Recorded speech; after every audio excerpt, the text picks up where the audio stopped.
సంగారెడ్డి జిల్లాలోని హాస్టల్ గడ్డ, కోనాపూర్, సదాశివపేట, ఇస్మాయిల్ ఖాన్ పేట్, చింతపల్లి జిల్లా పరిషత్ ఉన్నత పాఠశాలను జిల్లా కలెక్టర్ క్రాంతి వల్లూరు పరిశీలించారు.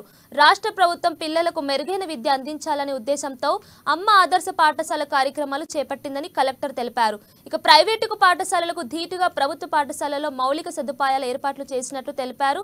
తల్లులకే పిల్లల చదువుపై మక్కువ ఎక్కువగా ఉంటుందని కలెక్టర్ వివరించారు.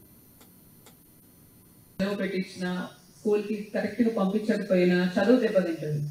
సో కాబట్టి చదువు అన్నిటికంటే ముఖ్యమైనది చదువు పిల్లలకు.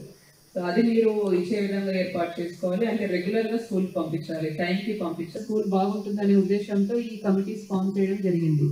సో మీ అందరూ కూడా ఒక యాక్టివ్ రోల్ తీసుకోవాల్సి ఉంటుంది.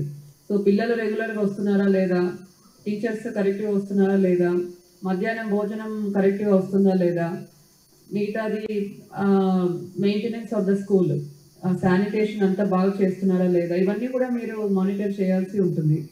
అండ్ ఇప్పుడు ఏఐపిసి వర్క్స్ కూడా క్వాలిటీ నాణ్యతతో చేశారా లేదా, ఇవన్నీ కూడా మీరు చూడాల్సి ఉంటుంది.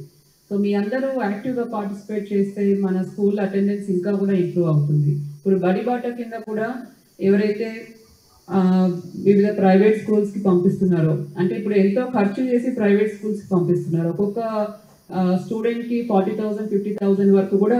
అండ్ ఎక్కువ రోజులు సెలవు పెట్టించిన స్కూల్కి కరెక్ట్గా పంపించకపోయినా చదువు దెబ్బతింటుంది. సో కాబట్టి చదువు అన్నిటికంటే ముఖ్యమైనది చదువు పిల్లలకు.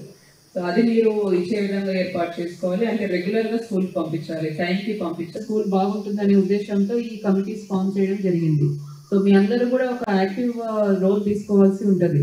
సో పిల్లలు రెగ్యులర్గా వస్తున్నారా లేదా, టీచర్స్ కరెక్ట్గా వస్తున్నారా లేదా, మధ్యాహ్నం భోజనం కరెక్ట్గా వస్తుందా లేదా, మిగతాది maintenance of the school, sanitation అంతా బాగా చేస్తున్నారా లేదా, ఇవన్నీ కూడా మీరు మానిటర్ చేయాల్సి ఉంటుంది.